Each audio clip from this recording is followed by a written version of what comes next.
Carry on with the next part of this, which is the one of the very interesting things here, and that is that the Métis of the Pays d'en Haut were dissolute savages, exemplifying the worst characteristic of the two races, the Indians and the French. And I just want to offer you one story, and it's of people who could read. So, but they weren't major players in the history of Canada and the French. But they just indicate how dangerous it is to generalize. And these people, there are two of them, father and son. It was Jean-Baptiste Cadot, and that's C-A-D-O-T. And I puzzled about that for a long while until a French scholar told me that Cadot there is either Norman or Breton, and the T would be pronounced. And so the family changed its name to Cadot, and you'll see them on here as O-T-T-E, so that there would be no doubt that the T had to be pronounced. It's the same as we used to have a senator in Canada. He's one of my favorite senators, Senator Mogat, who was from Winnipeg, Saint Boniface, a superb man. And it was the same reason they were a Breton family, and so the T was pronounced in Mogat, just the same as it is in Cadot. Now, I'll just read this. It's a tiny little history I wrote of him. There'll be a chapter in my book about him. But Jean-Baptiste Cadot was born in 1723 in Batiscan, Quebec. Though his biography in the Dictionary of Canadian Biography makes no mention of it, records of the Métis state that he was a Métis himself. And that might or might not be true. When I say that, I think you have to go back and think about French-Canadian historians like Lionel Groux, whom you know, Abbé Lionel Adolphe Groux, who maintained that a careful study of church records had shown that there were only 6 marriages between Indians and French, and that none of these marriages were fertile, so that the French were a pure race. Oh yeah. Anyhow, so we get on to Jean-Baptiste Cadot here, who, as I say, is one of my favorites. And here he is, born in Batiscan, Quebec. And he might or might not have been Métis. There's no way at this point of telling. And he first went to the Upper Lakes in 1742 as an engagé to Jean-Baptiste Nicole Roche de Ramezay. And the Ramezays, of course, are a famous Montreal fur trading family. In 1750, he was at Sault Ste. Marie, Michigan, employed as an agent of Louis Le Gardeur de Repentigny, again a famous French-Canadian name, and Louis de Bon de Missègle, whom I did not know, who had been granted a seigneurie there at Sault Ste. Marie. He, Jean-Baptiste Cadot, married à la façon du pays in a marriage that was later regularized by a missionary at Michilimackinac, Athanasie, spellings differ with that name, a Nipissing Indian woman who was related to the highly respected Ojibwa chief Majekowis. They had 2 daughters and 2 sons, Jean-Baptiste and Michel.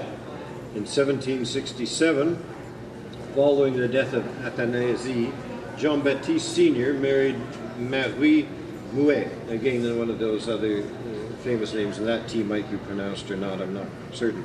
Young Jean-Baptiste was sent to Montreal, where he studied at the Collège Saint-Raphael, probably a Jesuit school, I don't know it, from 1773 to 1780. And I just want to make a point there, that here is this French-Canadian, and this is only one out of many stories like this, who goes up into the upper country, probably, presumably originally as a voyageur, became a fur trader, and then he married an Indian woman. They settled, he continued trading furs, and he sent his sons back to Montreal to get educated. That's not unusual. Happened with quite a few of them. But there are 2 things I want you to observe there. That there was not a class difference between voyageur and coureur de bois, that you could begin as one and wind up as the other. 2, there was this close contact between the 2. And 3, that this intermarriage did not necessarily mean total assimilation to the Indian side, that many of these products of the intermarriage were thoroughly educated, as one had to be, by the Jesuits, one place or the other. In fact, the Jesuits at Michilimackinac had a school by the end of that century. Okay, by 1786, Cadot's two sons were working with him in the family firm, Messrs. Cadot and Company. He never became rich, but he had a comfortable lifestyle. The change from French to English rulers made little difference to Cadot. He appears in the fur trader Alexander Henry's memoirs as a man who was highly regarded by the Indians and a friend to the English. Quote, it was by him that the Chippeways of Lake Superior were prevented from joining Pontiac on the American side in the War of the Revolution, unquote. That's from Henry. And later Cadot, whom Henry refers to as Cadot, that's the spelling there, saved Henry from Pontiac's Indians. In 1766, Cadot was appointed as an Indian interpreter, and in 1776 he persuaded the Indians at Sault Ste. Marie to exchange their French flag for a British one. By then, Cadot had become one of the most influential people in the Upper Lakes. Sir William Johnson considered him to be one of the two most faithful men among the French. In 1775, Cadot, as part of a large group of traders, including Alexander Henry and Peter Pond, went west to trade. They were entertained by Matthew Cocking at the Hudson Bay Post at Cumberland House in Saskatchewan, and Cadot with 4 canoes wintered at Fort des Prairies, Fort à la Corne as it now is. And again, I read that with some astonishment that the people from Montreal and the Hudson Bay people were being so cordial and in contact with each other. And again, I appreciate that you're dealing here with mixed crews on both sides, presumably of Indians and non-Indians, and people who themselves were a mixture. The American Revolution did no harm to Cadot's reputation or his business, and apparently the Americans regarded him as highly as had the British. Cadot's reputation within French Canada portrayed a very different picture, however. Louis Fréchette, the prominent, he's on the list here, the prominent French-Canadian writer of the 19th century. Louis Fréchette, just for what it's worth, I've always liked because Queen's gave him an honorary degree in 1902, depicted Cadot as faithful to the end to the French flag in his poem Le Drapeau Fantôme. Okay, that's Louis Fréchette's poem Le Drapeau Fantôme, which to translate into English means the phantom flag. All right. In this poem, Cadot and 9 companions retreat into the wilderness to preserve their loyalty to France. One by one, his companions die. It's a long poem. They die slowly. Finally, in midwinter, 3 Sauteux